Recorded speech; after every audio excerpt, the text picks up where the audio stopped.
video, we'll learn about one aspect of the meaning dimension of gestures, what we term the pragmatic domain. First, we will situate the pragmatic domain within the meaning dimension of gestures. Then, we will define the different pragmatic domains, while exploring a few examples together. Finally, we will describe the steps in how to annotate the pragmatic domain. As we mentioned in the video introducing M3D, the M3D approach distinguishes the meaning conveyed by a gesture in two aspects. The first aspect refers to a gesture referentiality, that is, how the gesture relates to concurrent speech, for example, via iconicity, metaphoricity, deixis, or if it's non-referential in nature.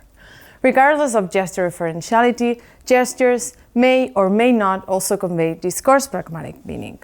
It is important to remember that speech is multimodal in nature, and as such, aspects such as speech prosody and gesture can contribute to the pragmatic meaning behind a message. For example, I can say, "John is coming to a party," and it is very clear from the text, my intonation and my gesture that I am asking a question. But if my gesture changes, I can completely change the pragmatic meaning behind the question. For example, if I say, "John is coming to a party," I am clearly expressing how I feel about him coming to the party. And I'm changing the message I am sending to my listener, perhaps warning that I will not be happy if he's present. Alternatively, if I say, "John is coming to the party," the listener would probably interpret that I'm asking if he will be driving to the party and respond with an additional information, such as saying, "Yes, but he'll be coming by train since his car is in the shop." Given the relevance of gesture in communicating pragmatic meaning, the pragmatic domain of gesture is the second aspect of the meaning dimension, which specifically assesses how a gesture may convey discourse pragmatic meaning.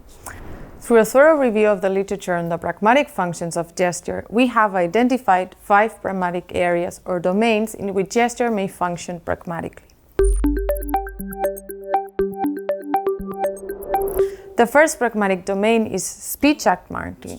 This refers to when a gesture has its own illocutionary force. Specifically, gestures aid in displaying the intention behind an utterance, ultimately to bring about what is it to be accomplished by the speech act.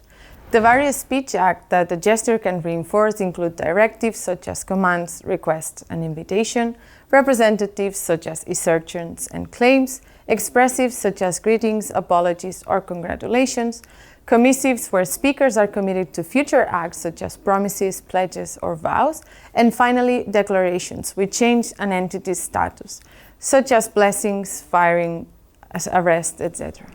For example, this clip shows a gesture that functions as marking a directive. Pay attention to the first gesture.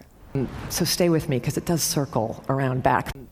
The speaker is talking about how in her search for an answer, she was led to ancient Greece and ancient Rome. She then says to the audience, "Stay with me," and the gesture reinforces her imperative request that the audience remain engaged and tolerate a seemingly meandering section of her talk.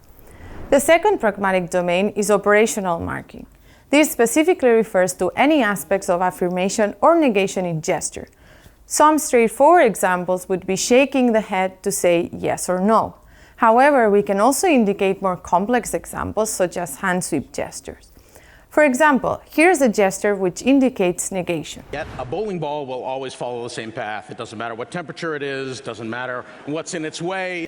The speaker describes how a bowling ball will always follow the same path and specify that it doesn't matter what temperature it is or what is in his way. He expresses this negation both through head nods as well as in his head gestures.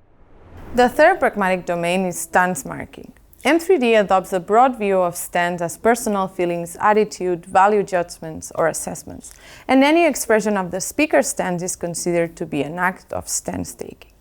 Following Bois' stance triangle, stance-taking is a 3-part act whereby speakers evaluate a stance object, position of a subject in terms of that stance object, and align stances between interlocutors. As such, there are limitless ways in which stance can be expressed. Though M3D does not aim to create an extensive list of how stance can be encoded multimodally, we have indeed identified the main types of stance studied so far. For example, within the parts of evaluating and positioning, one can talk about affective stance, which conveys the emotional plurality of speech act. Epistemic stance, which conveys aspects of certainty, uncertainty, approximation, and evidentiality, or politeness stance, which refers to showing politeness or impoliteness, as well as stance softening. In terms of alignment, we have also identified aspects such as agreement, which include direct agreement, disagreement, confirmation, incredulity, and obviousness, and cooperation, which includes checks for understanding and back-channeling. Here is an example of a gesture which marks epistemic stance and evidentiality. The speaker is talking about how Darwin describes coming up with the idea for natural selection. He says he was reading Malthus on population, and all of a sudden the basic algorithm of natural selection kind of pops into his head. And he says, "Oh, at last I have a theory with which to work." After saying this, the speaker says, That's in his autobiography. As you can see, the gesture acts to reinforce the idea that this claim is true, and there is evidence for it in Darwin's autobiography. The fourth pragmatic domain refers to discourse organization. This refers to any gesture that conveys information about discourse structure or information structure. Gestures marking discourse structure may include things like marking parenthetical digressions, anaphoric marking the beginning or ends of discourse sequences, or marking items in a list or a sequence of events. For example, the second gesture from this clip shows a gesture that is visually illustrating her discourse structure. So stay with me, because it does circle around back. The speaker is telling the audience she will return to the main topic of her speech by the end. Here is another example where three gestures are functioning to highlight the list structure of the discourse. In terms of marking information structure, these may include gestures that function to mark new or contrastive elements in the discourse. For example, here we see two gestures that mark a contrast. Has limitations, but it also is pretty wide open. The speaker is talking about how building a Rube Goldberg machine has its limitations, but is also pretty wide open. He highlights these two contrasting ideas through the use of this referential gesture by pictorially illustrating a narrow distance with his hands to represent limitation and wider hands for something being open. The fifth and final pragmatic domain is interactional marking. This refers to gestures that are used to regulate discourse interactions between two interlocutors, such as negotiation of turn-taking. For example, when speaking, I may hold my hand to stop the listener from interrupting me, or alternatively, a listener may do a gesture to indicate their desire to take a turn. It is important to highlight that we do not see these categories as being mutually exclusive, and indeed there might be quite a bit of overlap across these sorts of categories. For example, that turn-taking gesture that I did earlier could also be seen as a stance-marking gesture, aligning the stances between speaker who has a turn, a listener who wishes to take a turn, as well as speech act, a request to take a turn. Not only may there be a little bit of overlap, but more specifically, a single gesture may convey multiple pragmatic meanings.